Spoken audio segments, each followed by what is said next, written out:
He wouldn't have given it up. I know him very well. Israel আর নেতানিয়াহুর সবচেয়ে ঘনিষ্ঠ মিত্র ট্রাম্পের সামনেই এবার হুঙ্কার ছাড়লেন জোহরান মামদানি। নিউ ইয়র্কে আসলেই নেতানিয়াহুকে গ্রেফতার, ইসরায়েলকে সমর্থনের জন্য যুক্তরাষ্ট্রের সমালোচনা আর গাজার পক্ষে দৃঢ় কণ্ঠে কথা বলেছেন মামদানি। নিউ ইয়র্কের নবনির্বাচিত মেয়রের এমন হুঁশিয়ারির সময় চুপচাপ ছিলেন ট্রাম্প। হোয়াইট হাউসে মার্কিন প্রেসিডেন্ট ডোনাল্ড ট্রাম্প ও নিউ ইয়র্কের নবনির্বাচিত মেয়র জোহরান মামদানির বৈঠক অনেকের প্রত্যাশার বিপরীতে ছিল সৌহার্দ্যপূর্ণ। রাজনৈতিক অবস্থানে ব্যাপক পার্থক্য থাকা সত্ত্বেও ট্রাম্প মামদানির প্রশংসায় উদার ছিলেন। তবে আলোচনার একটি সম্ভাব্য উত্তেজনাকর বিষয় ছিল গাজায় ইসরায়েলের আরোপিত চলমান যুদ্ধ। বৈঠক শেষে সাংবাদিকদের এক প্রশ্নে মামদানি স্পষ্টভাবে তার আগের সমালোচনা পুনর্ব্যক্ত করেন। তিনি জানান, যুক্তরাষ্ট্র ইসরায়েলের হামলার পেছনে আর্থিক ও রাজনৈতিকভাবে ভূমিকা রাখছে। গাজা ইস্যুতে স্পষ্ট অবস্থান বজায় রেখে ট্রাম্পের সামনেই এমন মন্তব্য করেন নিউ ইয়র্কের মেয়র। সাংবাদিকদের মামদানি বলেন, আমি বলেছি যে ইসরায়েল সরকার গাজায় গণহত্যা চালাচ্ছে, আমাদের সরকার সেটিকে অর্থায়ন করছে। আল জাজিরার প্রতিবেদনে বলা হয়, তার এই বক্তব্যের সময় পাশে চুপচাপ বসেছিলেন ট্রাম্প। হোয়াইট হাউসের ভেতরে গাজায় গণহত্যার অভিযোগ প্রথমবারের মতো প্রকাশ্যে এভাবে উচ্চারিত হলো।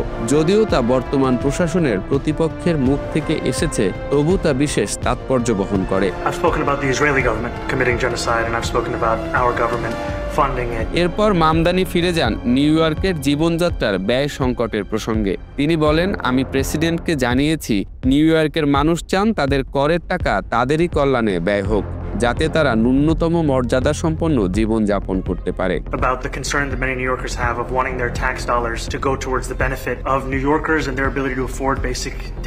মানবাধিকার ইস্যুতেও তিনি তার অবস্থান বজায় রাখেন। আমার বিশ্বাস, আন্তর্জাতিক মানবাধিকার মানদণ্ড আমাদের মেনে চলতে হবে। আজও সেই অধিকার লঙ্ঘিত হচ্ছে, তবে এই অংশে তিনি সরাসরি গাজার নাম উল্লেখ করেননি।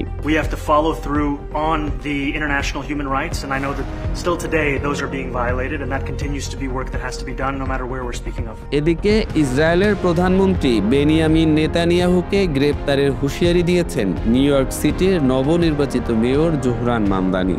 তিনি বলেন, আন্তর্জাতিক অপরাধ আদালতের জারি করা গ্রেপ্তারি পরোয়ানার আওতায় নিউ ইয়র্কে আসলেই তাকে গ্রেপ্তার করা হতে পারে। ফক্স নিউজের এক প্রতিবেদনে এমন তথ্যই জানানো হয়েছে। নিউ ইয়র্কের বিদায়ী মেয়র এরিক অ্যাডামস নেতানিয়াহুর সঙ্গে সাক্ষাৎ করে তাকে মামদানির শপথ অনুষ্ঠানে আমন্ত্রণ জানানোর পর এই হুঁশিয়ারি দিয়েছেন তিনি।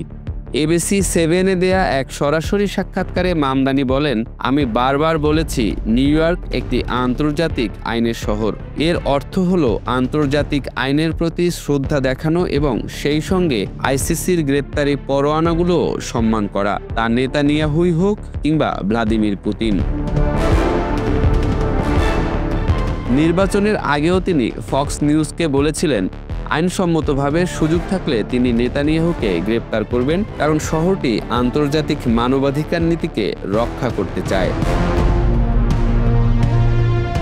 মামদানি বলেন, তিনি কোনো নতুন আইন প্রণয়নের উদ্যোগ নেবেন না, বরং বিদ্যমান আইনের ভেতর থেকেই সম্ভাব্য পদক্ষেপ নেবেন। তার ভাষায়, ডোনাল্ড ট্রাম্পের মতো আমি নিজের আইন বানাই না, আমরা যেসব আইন পেয়েছি সেগুলোর মধ্য থেকেই সব সম্ভাবনা অনুসন্ধান করব। মেয়র নির্বাচনের আগে ট্রাম্প আর মামদানির মধ্যে যে ধরনের বাকযুদ্ধ হয়েছিল, তাতে ধারণা করা হচ্ছিল এই দুই রাজনীতিকের মাঝে কোনো বনিবনা হবে না। মুখ দেখাদেখির সম্ভাবনাও ছিল না বলে মনে করেন অনেকে। অথচ নির্বাচিত হওয়ার পর সেই মামদানিকেই হোয়াইট হাউসে ডেকে নেন ট্রাম্প। যুক্তরাষ্ট্রের প্রেসিডেন্ট ডোনাল্ড ট্রাম্প এবং নিউ ইয়র্ক সিটির নবনির্বাচিত মেয়র জোহরান মামদানি শুক্রবার হোয়াইট হাউসে প্রথমবার মুখোমুখি বৈঠক করেন।